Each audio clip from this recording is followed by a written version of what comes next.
right, good morning, hello, and this video is going to be actually a series of videos about the stuff in section 3.3 about complex numbers.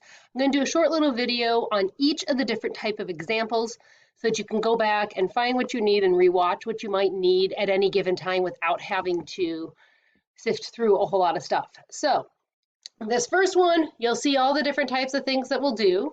I'll try hard to make sure I tell you what each one's about, and then we'll go from there. So we're going to be working with imaginary numbers. Now, yesterday in class, we talked briefly about what the imaginary number is, or imaginary unit. It's I. It's defined to be where I squared is equal to -1. So, that should be a lowercase I right there. Sorry, autocorrect got me. I equals the square root of -1. This is going to now allow us to take square roots of negative numbers. And pure imaginary numbers are square roots of negative real numbers. The square root of -4, say, is plus 2i, or is 2i, or square root of 9. -9 is 9i. The chart below here shows how we represent, say, I to the first. It's just I. We won't use square root of -1. We're going to use I instead. I squared is I times I. So square root of -1 times square root of -1 would be -1. I cubed is really I squared times I, or what would become -I. And I to the fourth is I squared squared. So -1 times -1 is +1. And this series of representations of I repeats every 4 powers. Now, we'll basically be working with I squared, maybe occasionally I cubed or I to the fourth.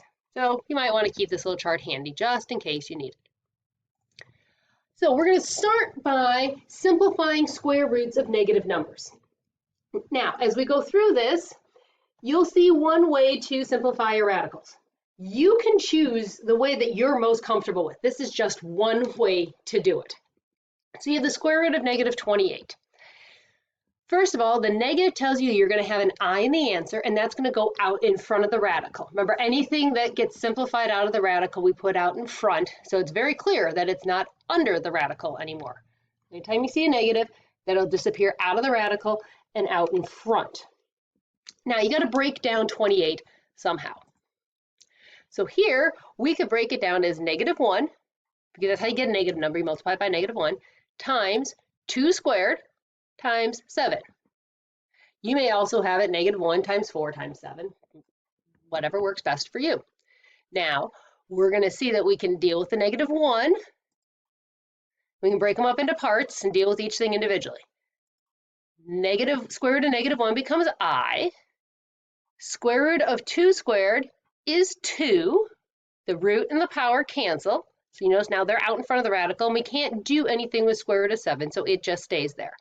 And then to clean things up, we do the multiplication out in front, and we write the number before the I. So we'll have 2i square root of 7.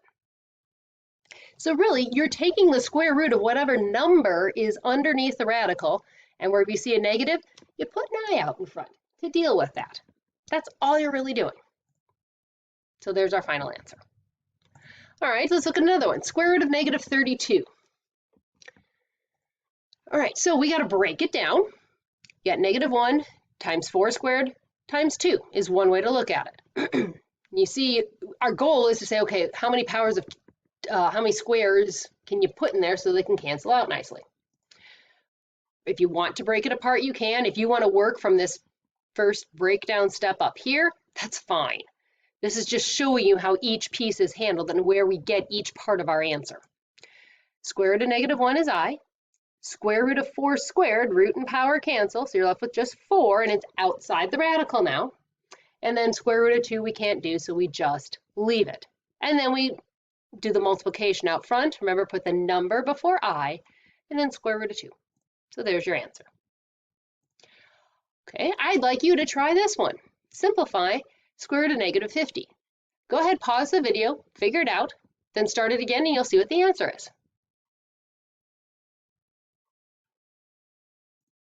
There you go, it should be C, 5i square root of 2, because there's 25 or 5 squared under the radical, and then Square root of negative 1 is I, so the 5 and the I come out front, and you're left with the square root of 2. One more for you to try. Square root of negative 45. Pause the video, solve it, then come back and check, and you'll see the answer.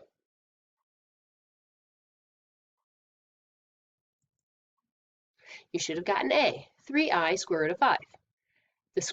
The negative is square root of negative 1. That goes out in front as an I. You'd have 3 squared times 5, or 9 times 5, left underneath. Square root of 9 is 3, so that goes out in front of the radical, and you're left with square root of 5. All right, that is it for example 1. The next video will be about example 2. Thank you.